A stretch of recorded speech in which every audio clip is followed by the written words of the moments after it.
Good morning trippers, nandito pa rin tayo sa may sitio ng Tuba Benguet. Kasama ko si Kuya Arthur Kayuhin. Nakita ko siya dito, no? Gusto ko lang i-vlog tong ano niya, farm. Ayan, no? Ano yung nandiyan, Kuya? Broccoli. Mga broccoli pala yung trippers. So pupunta natin yan. Gusto ko ipakita sa inyo kung ano yung mga nakikita ko dito sa daanan, no, trippers. At maraming salamat sa mga sumusubaybay ng vlogs ko, trippers. So, let's go.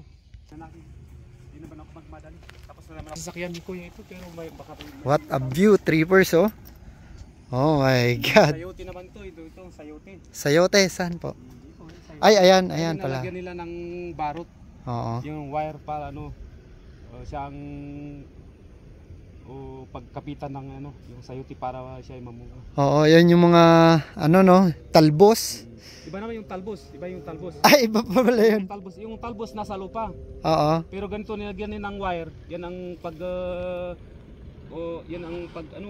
pagkapitan ng sayote para mamunga. Oo. Nakabitin ng bunga. Okay. Akitin na natin trippers first time. Pinsan ko naman ang tanim dito. Wow. Pinsan ko, halos na nagkakapinsan kami namin, no? Wow, ito na yun, Kuya. Ay, ayaw nga. Yun ang bulaklak. Wow, ito na yung broccoli. Oo. Wow. Yan, trippers, oh, napakaraming broccoli. Pero maliit pa, pag lumaki pa mga meron, ito, malapit itong harvest. Yan, ganito ang kalaki. Ang laki. Yan, ito na, pag ganyan ang kalalaki na, ma-harvest na yan. Oo. Ganyan. So, pwede na po yung mga ganyan, ano? Pwede na yung ganyan, oh. Oh, wow. Ayan na yung mga binibenta dyan sa ano. Baka bukas na yan, baka harvestin ito. Tag-iisang ma-harvest na. Wow. Ganda mga bulaklak, oh. Gaganda nga po eh. Walang ano, no? Walang mga caterpillar. Wala.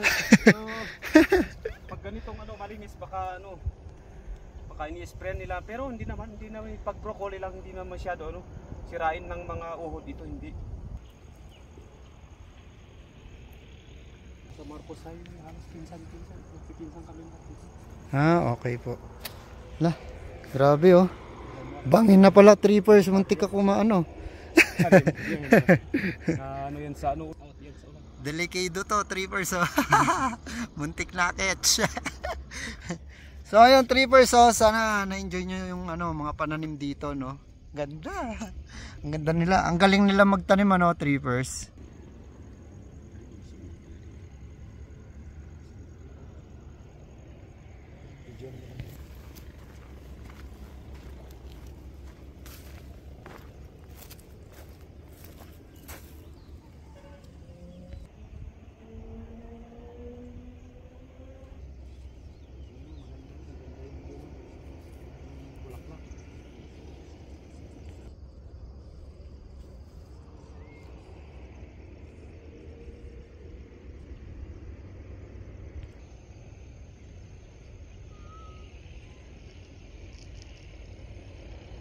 So lahat ng nakikita nyo dyan trippers, mga broccoli yan na tinanim nila Kuya Arthur. So maraming salamat kay Kuya Arthur at sinamahan niya tayo dito, no, sa kanilang pananim.